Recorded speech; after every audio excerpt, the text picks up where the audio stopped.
just for everyone and I forgot to look this up, and I don't have a frame of reference for this. How fast is hypersonic? You know, if we're talking about planes or missiles or whatever, how fast is that?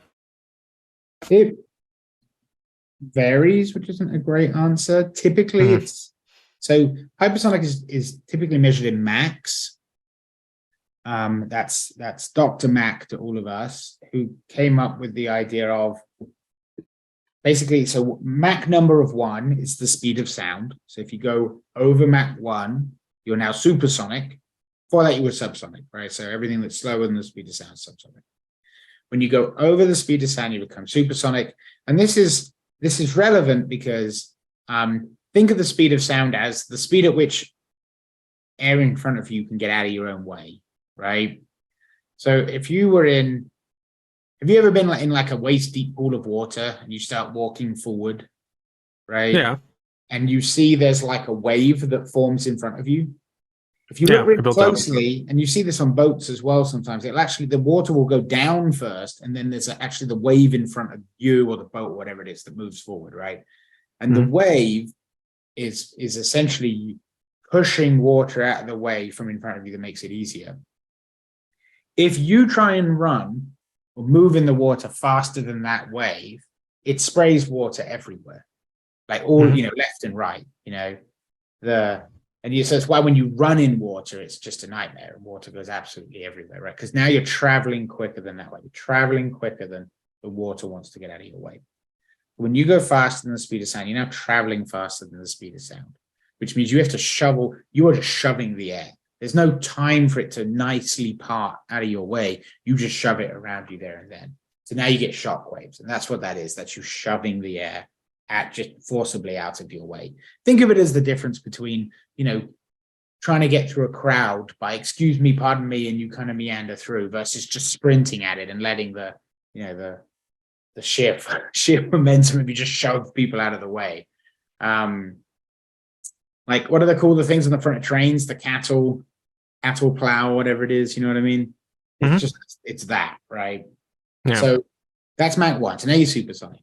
Now, most planes are like supersonic between fighter jets and things will go to maybe Mach 3, the top end, right? That's pretty easy. Things can start to get a little hot around then. Aluminium isn't a great building material anymore. Titanium either, really. And so then you've got Mach 3 to 5. That takes you sort of up to the very top of supersonic. Then around 5, 6, you become hypersonic. Now, Mach 1 is about 300 meters a second, so about 1,000 feet a second. So Mach 5 is 1,500 meters a second. So what is that times 3? Almost 5,000 feet a second. Or about a meter is about a yard, actually. So I suppose that's an easier conversion. So Mach 10, then, most hypersonic applications are typically between about Mach 5 and Mach 10. Depending on what you're doing and who's doing what, excluding some re-entry stuff. But I always think that's a bit of a cheat because the re-entry, the highest Mach numbers for re-entry, which can be quite extreme, like in the 30s, tend to be where the atmosphere is really thin. And so the extent to which it really matters is questionable.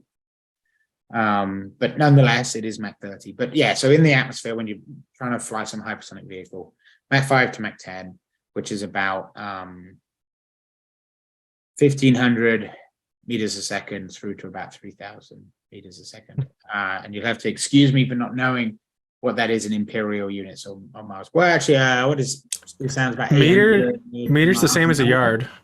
Yeah, meters is the same as a yard. So yeah, it's 3 and 3, so it's easy to calculate out. Everything people are hearing when you see like 300 meters, just imagine a football field, and then just apply that.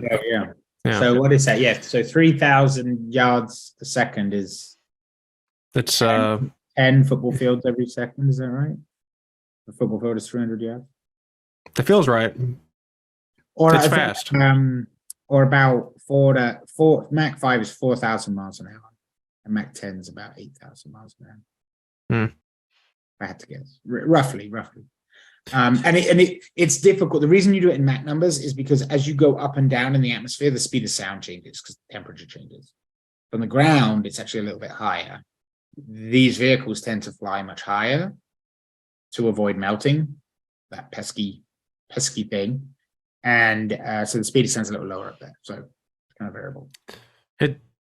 It's the heat that is the thing that regulates it, or the atoms that are in the way that causes heat? Because I would think that are directly linked. Well, yeah, I was just thinking like which comes first, like the chicken or the egg? Friction is the killer. Well, I mean, yeah. So then the higher you go, the less molecules there are, so you can go through with less stuff being built up and bombarding you, causing friction. Yeah. So like if you were lower and it was hotter, I guess you would still, the heat determines how many molecules are running around. So I guess it wouldn't matter. I was just thinking like weird scenarios where you could have like a really cold zone that's really low in the ground to the ground, or something really hot that's really low or whatever, and like what would it do to how fast you could go?